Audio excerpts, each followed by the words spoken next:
Hello guys, good afternoon. Guys, may dalawang itlog dito guys. Yung dalawang itlog guys, kakainin natin to.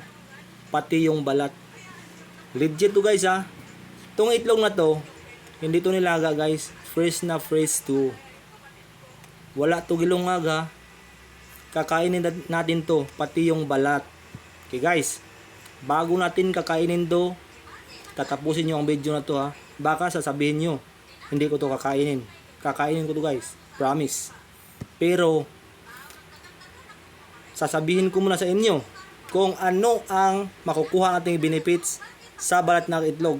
Kaya kakainin ko ang balat ng itlog kasi may benefits tayo sa ating katawan nito.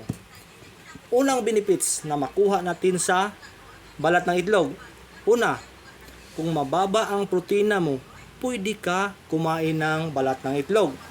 Pangalawa, kung mahina ang buto-buto mo, pwede ka kumain ng balat ng itlog. Yun ang makukuha ating benefits sa balat ng itlog. At saka hindi lang yan guys. Yung laman nito, yung kulay yellow, pwede din to pampababa ng blood pressure.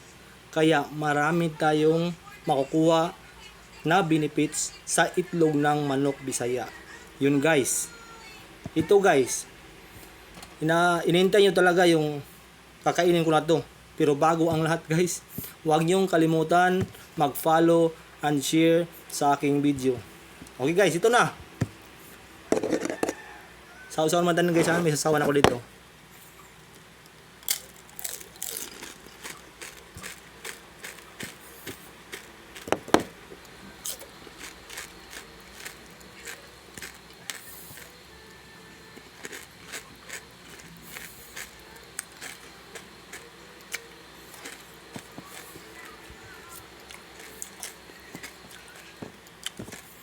Sorry guys.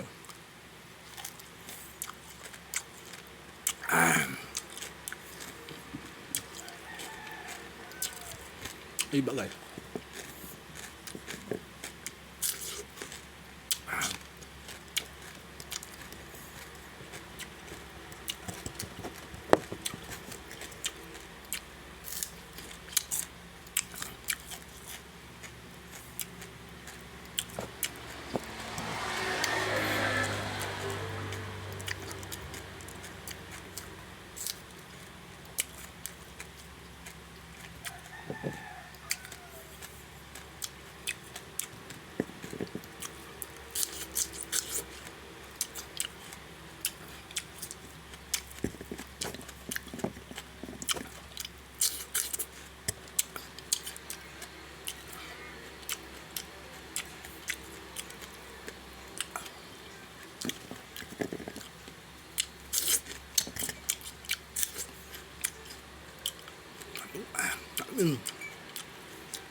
Thank you for watching guys.